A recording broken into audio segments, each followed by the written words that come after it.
নমস্কাৰ বন্ধু-বান্ধৱীসকল এছকে jobs update চেনেলটোলৈ পুনৰবাৰ আপোনালোকক স্বাগতম জনাইছো। অসমৰ ল'ৰা-ছোৱালীৰ লগতে সৰ্বভাৰতীয় কেন্দ্ৰীয়তে এই পদকেইটাত আবেদন কৰিব পাৰিব। ইউপিএছচিৰ ফালৰ পৰা ইউনিয়ন পাব্লিক সাৰ্ভিস কমিশনৰ ফালৰ পৰা ইণ্ডিয়ান ফৰেষ্ট সাৰ্ভিসৰ পদ মুকলি হৈছে। ইয়াতে 151 ভেকেন্সি খালী হৈছে আৰু অসমৰ বন্ধু-বান্ধৱীখিনিও এই পদকেইটাত আবেদন কৰিব পাৰিব। ভিডিঅ'টোত গোটেইখিনি আলোচনা কৰিম। বয়সৰ সময়সীমা কিমান ৰাখিছে, কেনেকৈ আবেদন কৰিব লাগিব। তো বলক আজিৰ ভিডিঅ'টো আৰম্ভ কৰোঁ। প্ৰথমতে ইয়াতে চাই লওক আপোনালোকে এক্সামটোৰ নাম হ'ল ইউপিএছচি ফৰেষ্ট সাৰ্ভিস এক্সাম 2022। ইয়াতে পদ আছে 151 আৰু organisation union public service commission UPSC.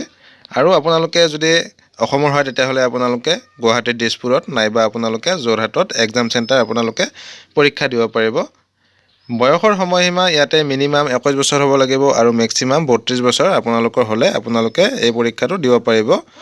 লগতে বয়সৰ সময়সীমা ইয়াতে ৰিলেক্সেশ্যন আছে। আপোনালোকে এছচি এছটি ওবিসি কেণ্ডিডেট যদি হয় তেতিয়াহ'লে আপোনালোকে বয়সৰ ৰিলেক্সেশ্যন পাব।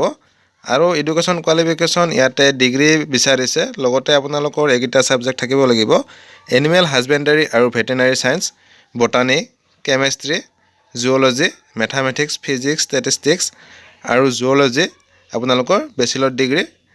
এগ্ৰিকালচাৰ, ফৰেষ্ট্ৰি নাইবা ইঞ্জিনিয়াৰিঙত যদি আছে আপোনালোকে এই পদকেইটাত আবেদন কৰিব পাৰিব। ভালকৈ আপোনালোকে চাই ল'ব। মই ভিডিঅ'ৰ তলত ডেছক্ৰিপশ্যনত ইয়াৰ লিংকটো দি দিম।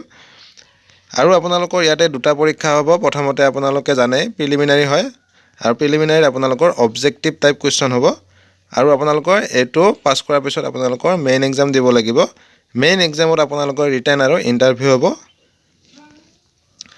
যদি আপোনালোকে আগ্ৰহী হয় তেতিয়াহ'লে আমাৰ ভিডিঅ'ৰ তলত ডেছক্ৰিপশ্যনত লিংকত আপোনালোকে ভিজিট কৰি সবিশেষ পঢ়ি লৈ এই পদকেইটাত আবেদন কৰিব পাৰিব। অনলাইন এপ্লিকেশ্যন ষ্টাৰ্ট হৈছে 2 ফেব্ৰুৱাৰী 2022 পৰা আৰু লাষ্ট ডেটটো ৰাখিছে 22 ফেব্ৰুৱাৰী 2022লৈকে।